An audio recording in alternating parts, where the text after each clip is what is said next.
Brought to you by TechnoSpark 20 series smartphones. नमस्कार, बिहार तक देख रहे हैं आप और आपके साथ मैं हूं आशीष अभिनव। राजनीति की ये अजीब विडंबना है कि आप जिसके दोस्त हैं वो कभी आपके राजनीतिक दुश्मन बन सकते हैं और कब किसकी किस्मत राजनीति में कहां खुल जाए ये भी निश्चित नहीं है। ये बात अभी बखूबी समझ रहे होंगे मुजफ्फरपुर सीट से बीजेपी के कद्दावर नेता अजय निषाद। अजय निषाद का इस बार टिकट कट गया है। उनकी जगह बीजेपी ने डॉक्टर राजभूषण चौधरी को मुजफ्फरपुर से उम्मीदवार बनाया। इत्तेफाक देखिए, पिछले चुनाव में अजय निषाद से ही 4 लाख से अधिक वोटों से डॉक्टर राजभूषण पराजित हो गए थे। तब डॉक्टर राजभूषण वीआईपी के उम्मीदवार थे, यानी मुकेश सहनी पार्टी के।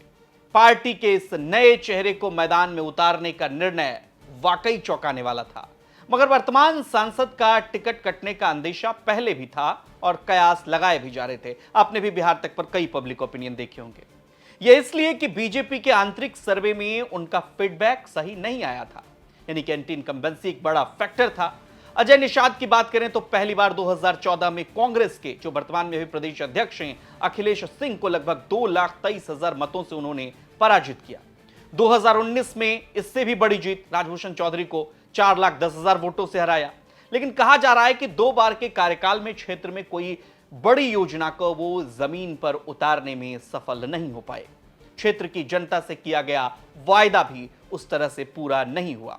एक और जहां अधिक उम्र का हवाला देकर कई सांसदों के बीजेपी से टिकट कटे, वहीं 55 वर्ष की उम्र में सांसद अजय निषाद का टिकट कटना बड़ी वजह है कि जो सारे कारण गिनाए गए, जिनमें से मुख्य कारण था कि क्षेत्र में काम ना करना, यह एक बड़ा कारण था।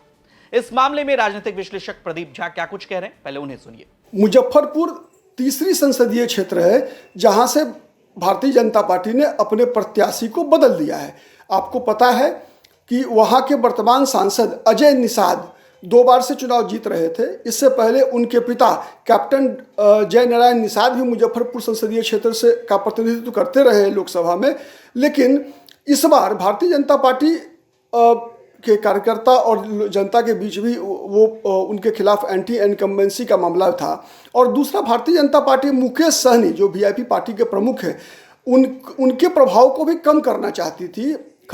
इसलिए वहाँ से वीआईपी में मुकेश सहनी के जो पूर्व में सहयोगी रहे, आपको पता होगा कि पिछली बार भी वो वीआईपी से चुनाव लड़ रहे थे महागठबंधन की ओर से। राजभूषण निषाद उनको ही भारतीय जनता पार्टी ने टिकट दिया है, जिससे कि मुकेश सहनी के प्रभाव को वहां पर मुजफ्फरपुर में कम किया जा सके।